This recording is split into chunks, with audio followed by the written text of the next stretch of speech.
This is the Lesbian Historic Motif Podcast, brought to you by Heather Rose Jones.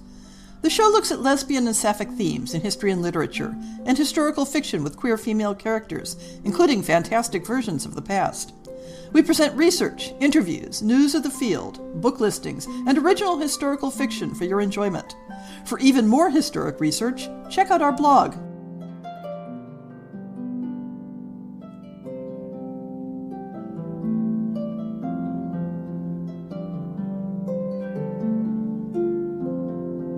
Welcome to On the Shelf for October 2025. It's been quite a month. As I mentioned in the last On the Shelf show, I spent the first 2 weeks of September visiting New Zealand as my official retirement celebration trip. It sounds strange to talk about taking a vacation in retirement, but I disconnected from all my online projects, didn't even take my laptop with me, and not only enjoyed the wonderful scenery, delightful people, and delicious food, but I spent a lot of time just relaxing and reading, as you'll find out about in the What I've Been Reading segment later. Now I'm back to the routine of rotating between working on the blog and podcast, revising material for the history book, writing some fiction, and other projects. One of those projects needs to be getting back in practice on my harp, because it will feature in one of the podcast stories next month. And speaking of the podcast fiction series, remember that we'll be open for submissions for the 2026 series in January. That's plenty of time for you to brainstorm, write, and polish up your sapphic historical short story. See the link in the show notes for guidelines. No new book shopping for the blog, but in spite of the vacation, I've been working through my current folder of journal articles. In some cases, this is more like house cleaning than research. Works that I noted as being of minimal or no relevance include Alan Bray's Homosexuality in Renaissance England, Brian Arkin's Sexuality in 5th Century Athens, Christine Downey's Myths and Mysteries of Same-Sex Love, and Martha Reineke's response to Downing in Within the Shadow of the Herms, a critique of myths and mysteries of same-sex love. A separate article by Christine Downing, Lesbian Mythology, summarized some of the classical references to female same-sex desire without muddling it up with the Freudian psychology that was the main point of her book. Jan Bremmer's An Enigmatic Indo-European Rite, Pederasty, touches very briefly on the fragments of evidence for sexualized female mentorship in ancient Greece. And finally, Max Nelson's A Note on the Olisbos discusses the ancient Greek vocabulary for dildos and why this one specific word is erroneously considered to be the proper name for the object.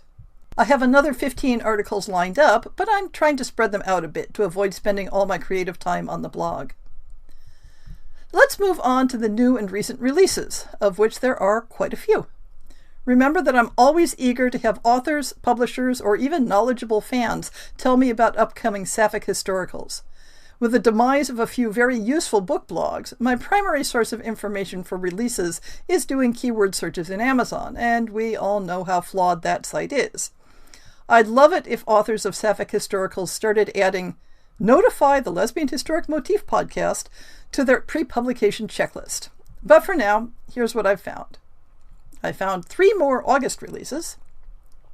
Florence Syndrome by Catherine Martini from June Publishers reflects the role Italy played in expatriate queer communities. Alessandra Corsi, a 25-year-old Florentine artist, lives for the quiet company of her easel and sketchbook.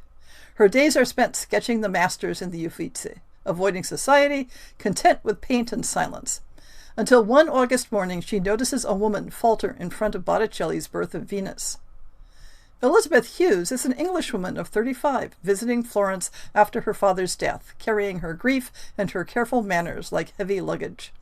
Overwhelmed by beauty, she experiences what locals call la syndrome di Firenze, a dizzying spell of awe in the face of art.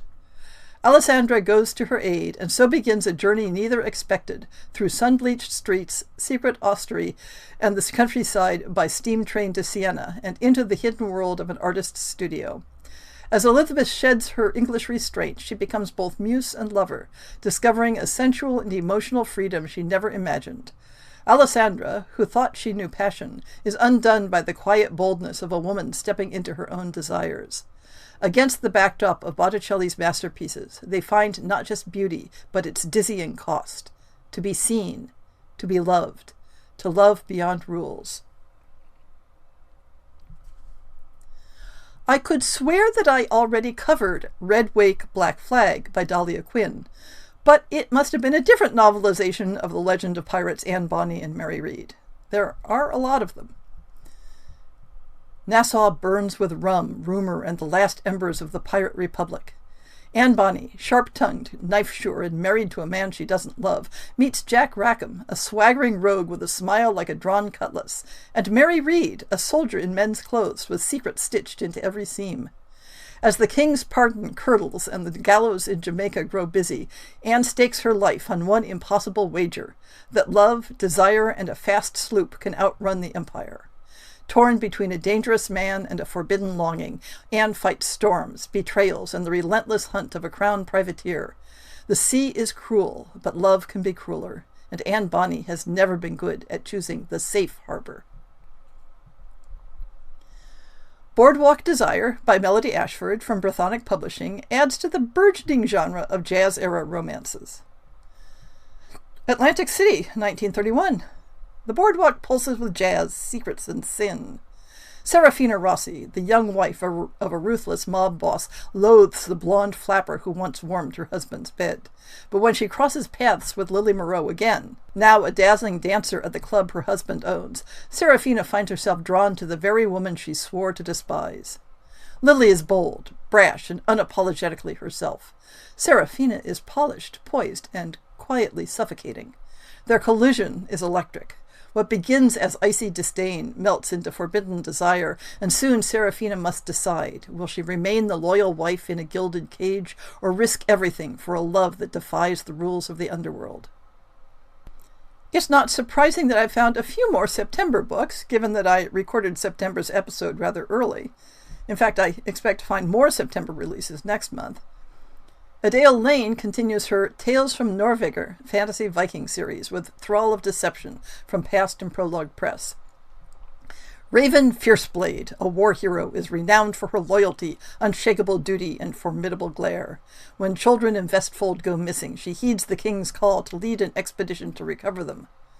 Svana longs to see more of the world, but as a widowed single mother carrying on her husband's work as a fisher while raising her baby, she barely has time to dream. Will she ever meet someone who could lift her beyond a mundane existence? While searching for the kidnapped children, Raven and her crew travel to Svana's hamlet. Raven's attraction to Svana is inescapable, yet she must not let it distract her from the mission. Uncovering a clue, she investigates further, unsure of the culprit's identity. Who can Raven trust? And is a scheme more devious than she could imagine at play, one that could cost the Shield Maiden her life? Many years ago, Elizabeth Bear put out a fabulous sapphic steampunk duology starting with Karen Memory. Now we get a third story in the cycle, Angel Maker, from Sobbing Squonk Press. Every cowboy story needs a horse no man can ride. No man. But Miss Karen Memory is all woman. When she and her beloved Priya sign on to do stunts for a motion picture about a rogue mechanical named Cowboy and a Wild West show, she finds the horse of her dreams, Angel Maker. Her plans to rescue him from a deadly stunt are ambitious enough, but she's soon beset by even greater threats when two men are murdered brutally. Cowboy and Priya are arrested for the crime, and Karen must prove them innocent and save the life of the wild stallion, too. Secrets of the Night by Shelby Banks features a solidly historic Victorian social setup, though perhaps it overemphasizes a need for the protagonists to keep their relationship secret. In an age where silence was demanded and passion condemned, two women find themselves bound by fate, yearning for a truth the world would never permit. Eleanor lives within the grandeur of a vast Victorian estate, yet her days are filled with emptiness. Trapped in a loveless marriage, she drifts through candlelit corridors and echoing rooms, her heart restless for a companionship she cannot name aloud. Clara tends quietly to her ailing father in a modest house, her life one of devotion and sacrifice, her dreams buried beneath the duty. When chance draws them together, a spark is struck in the shadows. What begins as a glance becomes a bond, a recognition that defies the silence around them. In secret meetings by firelight, in gardens heavy with winter frost, in the hush of rain against glass, they discover a love both forbidden and eternal. And finally, we have a solid selection of October releases, though I'm saving one title out for next month when I'll have the author on the show. We start with Gold for the Dead, Cantor Gold, number 7, by Ann Aptaker from Bywater Books. Early November, 1958, New York City. Art thief and smuggler Cantor Gold's latest underworld caper begins when she arrives at big-time bookie Nick Fortunato's apartment to celebrate his birthday, a ritual the two friends have enjoyed for years. But Nick is missing, and there's blood on the living room carpet.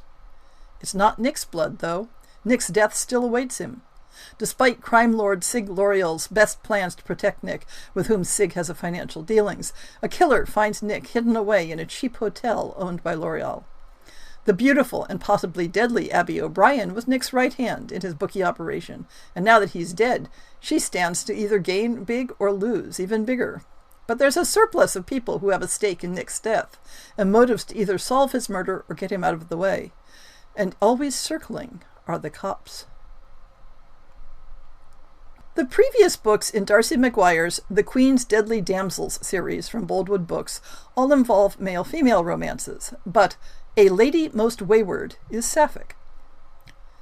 Philippa, Duchess of Dorset, is not your average demure lady in society, for behind her charming smile she hides a secret and a wicked reputation. Tasked by Queen Victoria to protect the innocent, she's recruited the most formidable women of the tone, the Queen's Deadly Damsels. And now they have one final mission. But this time, it's anything but simple. It's personal. Lady Olivia Smithwick sold her soul to save her daughter, and in return has made an enemy of the Duchess. But when she's faced with an offer of Philippa's protection and a promise to bring down the devil's sons, she can't refuse. As they attempt their mission, together and alone, their simple deal becomes dangerously complicated, because when their tension makes way for an unexpected desire, the heat between them becomes impossible to ignore. To reveal their true selves is a risk, especially when even one touch is strictly forbidden. But who said it was a good idea to follow the rules? The Impossible Act of Georgia Klein by Eileen Evans involves a cross-dressing plot, but the character identifies as female. California, 1938. Georgia would be pretty happy with her job as a painter in her uncle's business if it wasn't for her dream of becoming a cartoon animator.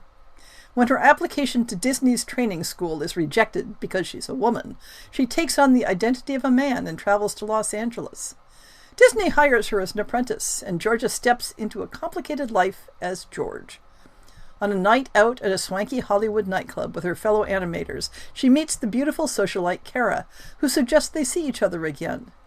Kara, witty and mysterious, is impossible to resist, and Georgia's mouth speaks a yes when she knows she ought to say no.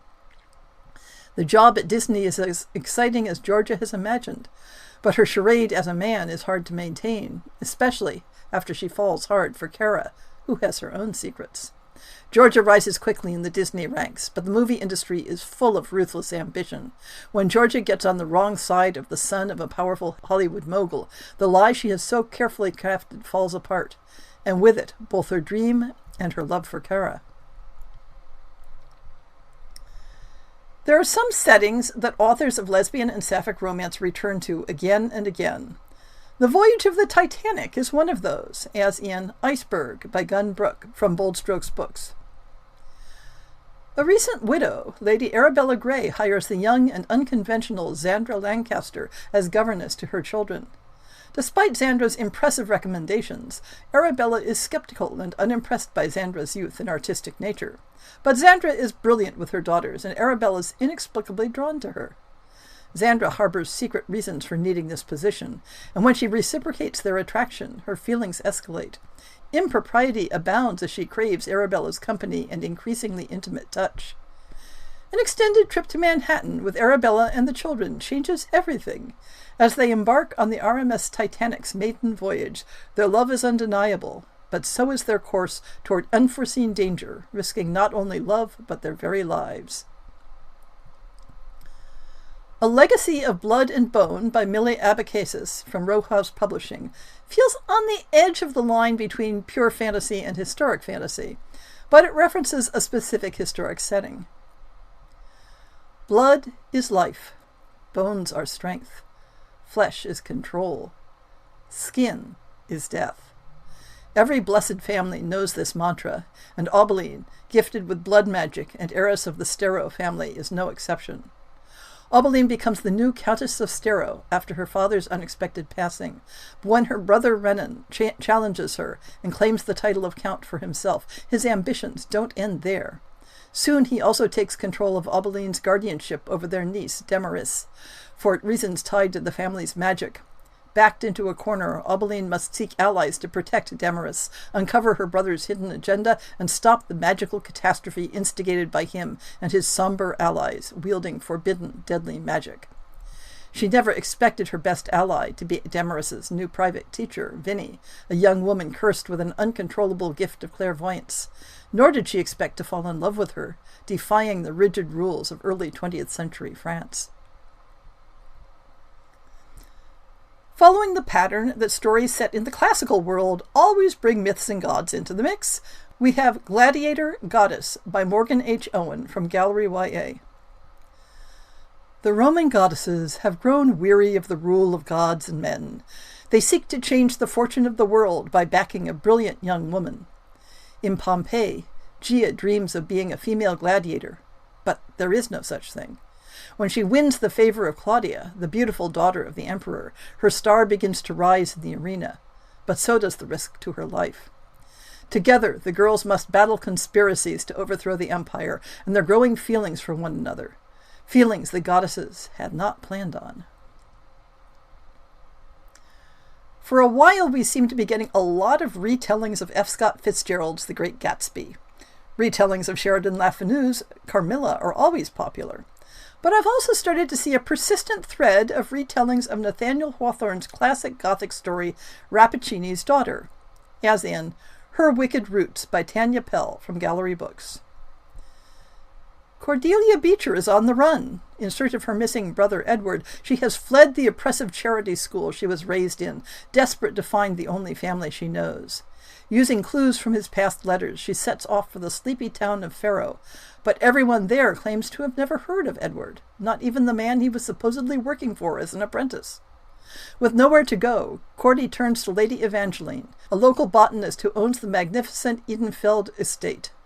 The benevolent lady of the manor has made it her mission to take young, often traumatized women into her employ and protect them from man's world of wicked desires and deceits. Hired as a maid and companion to her enigmatic daughters, Prim and Briar, Cordy quickly settles into Edenfeld. Even as her relationship with Briar blossoms, Cordy can't help but suspect that there are secrets in the estate, and when she stumbles across evidence that Edward was there once, she's determined to find answers. The Isle in the Silver Sea by Tasha Suri from Hachette sounds a bit more on the fantasy side than the historic side, but I'll give it the benefit of the doubt because of how much I've loved her previous books.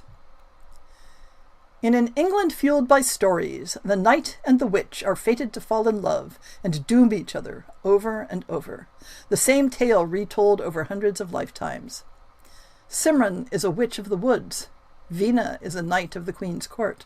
When the two women begin to fall for each other, how can they surrender to their desires when to give in is to destroy each other?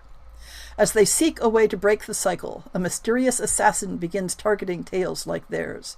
To survive, the two will need to write a story stronger than the one that fate has given them. But what tale is stronger than the knight and the witch?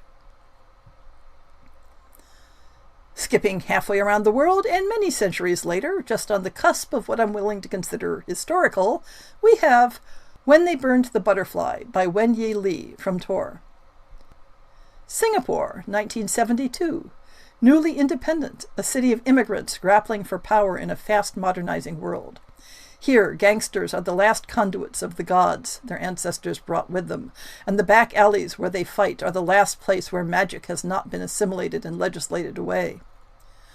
Loner schoolgirl, Adeline Seo, has never needed more company than the flame she can summon at her fingertips.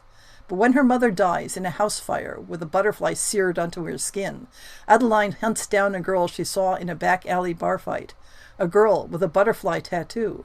She discovers she's far from alone. Ang Tian is a red butterfly, one of a gang of girls who came from nothing, sworn to a fire goddess and empowered to wreak vengeance on the men that abuse and underestimate them. Adeline's mother led a double life as their elusive patron, Madame Butterfly. Now that she's dead, Adeline's bloodline is the sole thing sustaining the goddess. Between her search for her mother's killer and the gang's succession crisis, Adeline quickly becomes entangled with the girl's dangerous world, and even more so with the charismatic Tian. But no home lasts long around here. Ambitious and paranoid neighbor gangs hunt at the edges of butterfly territory, and bodies are turning up in the red light district, suffused with a strange new magic. Adeline may have found her place for once, but with the streets changing by the day, it may take everything she is to keep it.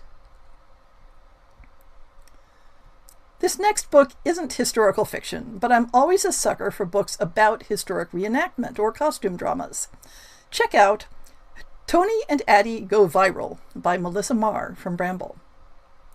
Hot new author and her lead actress stun fans in a secret wedding. Is it all a publicity stunt? Or something more? On a whim, and hoping to pay off the hundreds of thousands of dollars in debt her grifter father left behind, Victorian history professor Tony Derbyshire sells her lesbian detective novel in a massive deal. Suddenly thrust into the overwhelming new world of publishing, plus a television adaptation, Tony's life gets even more complicated when her one-night stand turned pen pal, and the namesake for her main character, shows up in person for casting of the show. Aspiring actress Addie's had a crush on the professor ever since she watched her lectures on the Victorian era to prep for a stage role. Now, getting cast in Tony's TV series could be her big break. But Addie's in over her head when promo pictures of their fake Victorian wedding go viral. She could lose more than just her heart, and her historically accurate underthings. So, what have I been reading? Due to the recording schedule last month, this list covers a month and a half of reading, including my vacation reads. About half of it is audiobooks, but I read a fair amount in print during my travels. First up are two T. Kingfisher fantasies. Both involve a fairly standard, no-nonsense Kingfisher heroine. Illuminations is more on the YA side, about a girl in a family of magicians who unwittingly releases a malicious force and needs the help of a talking raven to catch it again. Hemlock and Silver is a bit more on the horror side, featuring a spinster who dedicated her life to finding antidotes for poisons, who gets dragged into a command performance treating a king's daughter with a mysterious wasting condition. The story is structured around Snow White, but the magic mirrors are something else entirely. I've been enjoying the podcast 8 Days of Diana Wynne Jones, which is doing chronological deep dives into the late fantasy author's extensive catalog. This inspired me to check out, or revisit, some of Diana Wynne Jones's work, starting with the Chrestomanci series, specifically A Charmed Life, The Lives of Christopher Chant, and The Magicians of Caprona. The books are clearly aimed at a younger readership and have certain issues due to being of a particular time, such as the somewhat wince-worthy Italian stereotypes in Caprona, but it's easy to see why Jones's books are classics. The audiobook queue at my local library served up the second Murderbot book, Artificial Condition by Martha Wells, and now I'm about to start the third. These tend to have a long wait time at the library, so it'll probably take me a while to get through the series. Back before I started being more careful about my budget, I hadn't looked into library opportunities for audiobooks. It definitely changes my habits in that I'm looking at what's available rather than what I want to read right now. There were 2 ebooks that I've been meaning to get to for quite some time, where I ended up quitting about a quarter of the way through. The Rossetti Diaries by Kathleen Williams-Renck just had a few too many plausibility issues in the story of investigating forgotten archives in a church. I also had issues with it being written as diary entries and yet not reading like what anyone would actually write in a diary.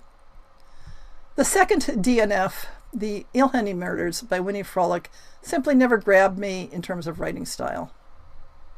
On the flip side, I think K.J. Charles could write a shopping list and make it gripping and a page-turner. Her recent release, Copper Script, combines a mystery involving graphology with a gay romance.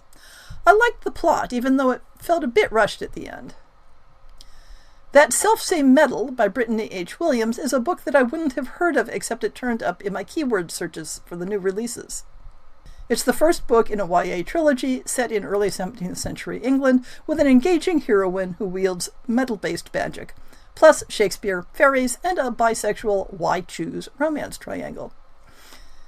In part inspired by the trope series I've been doing on the podcast, I picked up the first volume in Cindy Dee's nonfiction Tropeaholic's Guide to Romance Tropes series. It's more of a reference work than a read-through book.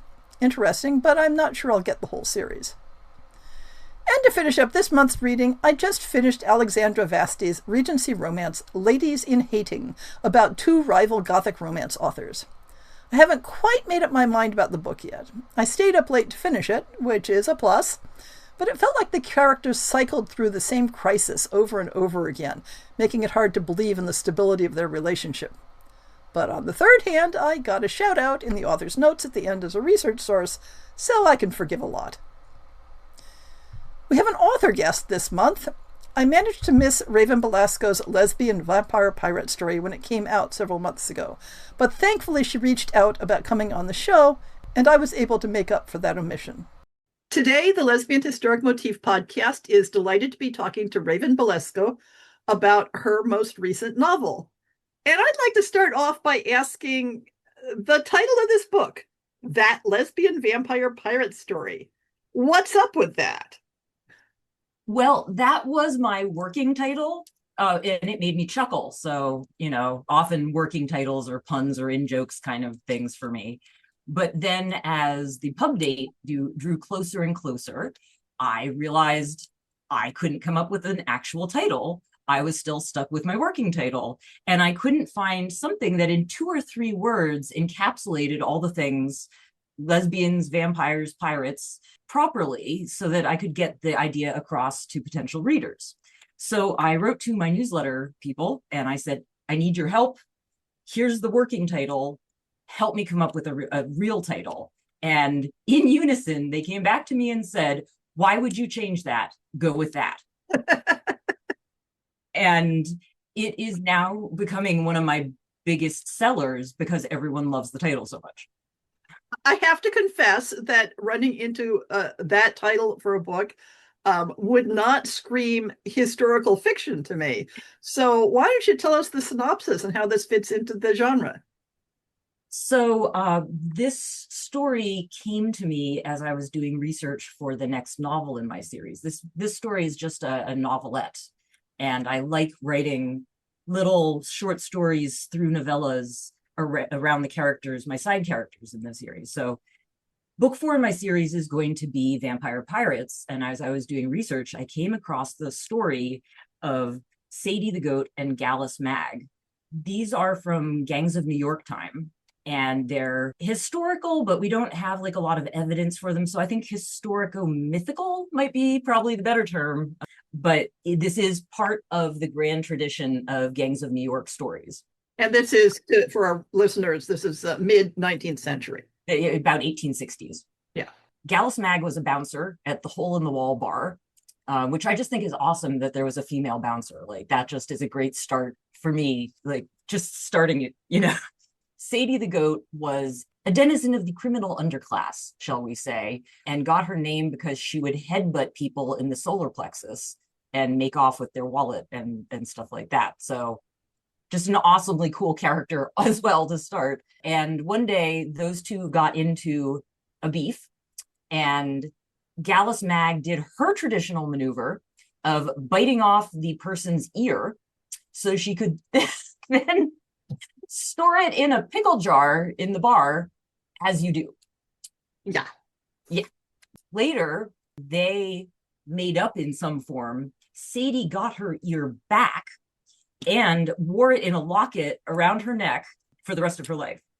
And I took one look at that story and I was like, if that is not a lesbian enemies to lovers story that I need to tell, I shouldn't be writing. And I have to say, after I was first checking out your book and found the entries in Wikipedia for these two characters, which I will put links to in the show notes, it's one of those cases where you could not make this up. Now, to be fair, maybe somebody did make it up. Yes. but you didn't. I didn't. And honestly, in a book full of vampires, what the historico-mythical humans did is more shocking than anything that my vampires do. Like, just in terms of just sheer brutality and uh, not a lack of respect for human life. It's the real story that is the shocking part, and I'm delighting in that. So your main book series, if I'm reading it correctly, is contemporary, and is primarily focused on this alternate world. Not alternate world, but this alternate reality with vampires, and you've developed this very elaborate vampire culture. But this story, the shorter one, seems to be completely separate and independent from that, other than existing within the same universe. So I've taken the story from our reality and moved it over to the reality in which the Amur, the vampires, exist. But these characters are actually kind of getting pre-introduced as they're going to show up in the fourth novel. So I see. they're kind of getting an early introduction. But it also, one of the things I really like is easy ways for people to access the series as it gets longer, different length entry points. Yes, So I call that the independent on ramp. yes, oh, I love it. I'm going to be totally taking that one from you. So yeah, this is basically an independent on ramp into the series. But the thing that I love about vampires, I think actually the most, is that I get to play in the entire sandbox of history, even though the series itself is happening in roughly the same time as we're existing. All of the Amur come from different time periods, and whenever they show up and they have their various traumas that need to be worked through, or ongoing beefs with other characters, that gives me the chance to just pull those bits of history in. So not one book in the series isn't just stuffed full of history. Usually as shockingly, not quite as shockingly violent as biting an ear off, but of a similar, a lot of my bad guys are actually real characters, because the stuff that's done in real life, it can be, atrocious. So we have these two characters. They come out of mid 19th century New York gang culture. One of them has a brush with some vampires at some point, or are vampires much more integrated into the story as a whole? So the way I did it was to start off with the ear story, because how could you not? But then have that be her path towards becoming the pirate that she became, which is in the myth about Sadie. She had her ear bit off, and then sometime later she's sailing up and down the Hudson in a ship with the Jolly Roger on it, running a gang called the Charlton Street Gang. And they don't go into how that happens. So in the story, I work out how that happens. Yeah. But then once you've started down the path of, a pirate's life for me, you want more. So then as she starts expanding outward, she bumps into another pirate who just happens to be an Amur. And that pirate is sort of a pirate queen kind of character. And she's very taken with Sadie's brashness, and decides to turn her into an Amur too. So it's a direct path from you're being bitten off to piracy to vampirism. I see.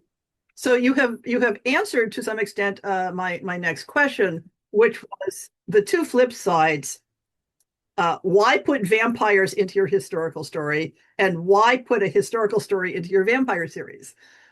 Well, I mean, that could be answered with the canonical, you put chocolate into my peanut butter. But I mean, that really actually is kind of my answer. Vampires, to me, are not interesting without history.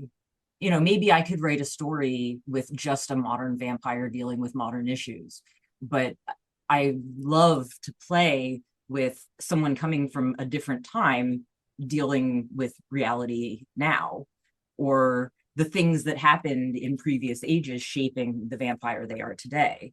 And also, I just love history, so it's just a good excuse. It's interesting because, and I'm going to take this to a place, don't take this the wrong way because it's not a commentary on what you're doing, But very often when I run into vampire stories that present themselves as historical fiction, although very often it is simply this deep history of the character themselves. It feels like the flip side of the time travel novels, where this is a historical novel because a modern person has somehow gone back into time. And they have this, both types of stories have this very, I don't want to say tenuous, but this attenuated relationship with historical fiction, because it is primarily about that tension between the story being pulled between two poles, as it were. That's a really wonderful perspective. I love science fiction that mixes in history. So like Connie Willis's Doomsday Book is a favorite, and that has a modern scientist going back to the time of the Black Plague. So this is kind of, yeah, it's just kind of the flip side. We just have stuff from the past, in my books, the real deep past, getting pulled up to the present and being dealt with in the present. But I mean, since books were all about interpersonal drama and lingering unresolved issues, it just makes writing really easy. Like, it's all there for you. So the characters that you've put in this story, come from actual history. We probably don't know anything about their actual sexuality, assuming that they are both, in fact, real historical people. But how did you research the lesbian aspect of the story? A lifetime of being interested of queerness in history and how we have gotten along in the world meant that I didn't actually have to do direct research on that quite so much, because I've been doing that since high school. I remember getting a book of bisexuality in the ancient world by, I think, Eve Cantrell. I just never put books like that down after that. I wanted, so basically because of their societal status, it kind of made things easier for me. These were not like Gilded Age characters who are going to get married off for preserving like family fortunes and rank. These are women who, because they don't have family to rely on, they're kind of alone in the world, making it by doing whatever they have to do, which includes biting off ears. That gave them a freedom that other women in the 1800s would not have had. I was able to just have them be acting on their own and able to love who they wanted to love, or the opening of the book, hate who they wanted to hate, without societal limitations as such. The upside of being in the criminal underclass is that you have a lot less societal pressure on you to be a kind of way. Sadie, I gave her a whole backstory that I just completely made up, but if she had stayed down in New Orleans, in the character that I created for her, someone who was expected to marry in a way that benefited the family, it actually wouldn't have been that hard for her to have a love with another woman anyway, because at that point in time in history, women loving other women wasn't as much of an issue, because men didn't really care. As long as women produced children and did what they needed to for the family, they could have passionate relationships that were completely seen as the norm for women to do. If women could write, they could write each other long love letters. And nowadays, historians say, oh, they were just friends. It was not abnormal for women to sleep in the same bed. We can't go back and see what they're doing. I like to assume that they're doing the things that people do in bed with each other. At that time, a woman spending the night in bed with another woman, guys are like, oh, they just cuddle. No doubt in my mind that women like Sadie the Goat and Gallus Mag, they had sex. They had sex with whom they wanted, and they did it with very little inhibition. And that was, like I said, the bonus of writing people who have stepped outside of society. You mentioned that these characters are going to come back into the next novel in your main series. Do you have any other projects that you're working on that you want to talk about? I'm working on book 4, but right now I'm working with the people who make my audiobooks to get book 3 into audiobook. And that's a really intensive process because I have not just the Amber language that I created for the books, so deeply nerdy. We have a fantasy language here as well as history. But I also use a lot of foreign language to help settle things into place and time. And so my poor narrator, who is amazing and is game for anything, and I adore her. It's Amber Benson from Buffy the Vampire Slayer, actually. I'm very lucky. I actually get her recordings of all the language, all the foreign languages, so that as she's going through and narrating, she's keeping it correct and not making any of the native speakers wince if they hear it. Also, I'm talking with a graphic artist about turning the series into graphic novels. I've been told by my publishing house that I need a vampire Christmas story. So how that's going to happen is churning in the back of my head too. Uh-huh. Well, as someone who also puts conlangs into my fiction, I feel for your narrator.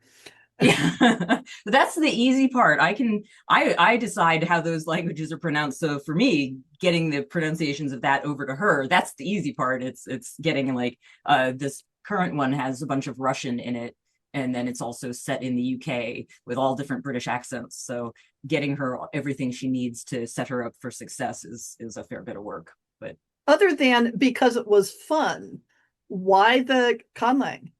My mother read Lord of the Rings to me when I was 5, and I just don't think it occurred to me that I could write a fantasy novel without a conlang in it. So again, to clarify for our listeners, this is a language of your vampires as a culture, and it Yes. includes a number of concepts that are, very specific to the vampire culture. They kind of, it doesn't even make sense for them not to have that, to my mind. They've been around for a very long amount of time. You find out in book 3. And people can find out more about that if they want on your website, which is ravenbellis.co. I like how you use the extension as part of your name there. Shorter is always sweeter with websites. As I was looking to get my website, I was like, well, let's just do this. And for social media, just any Instagram, YouTube, Facebook, any of those, type in Raven Velasco on the search bar and you'll get right to me. I will put links to all that in the show notes. Thank you. Thank you so much for coming on the show. You're so very welcome. This was a real treat. I've been looking forward to chatting with you.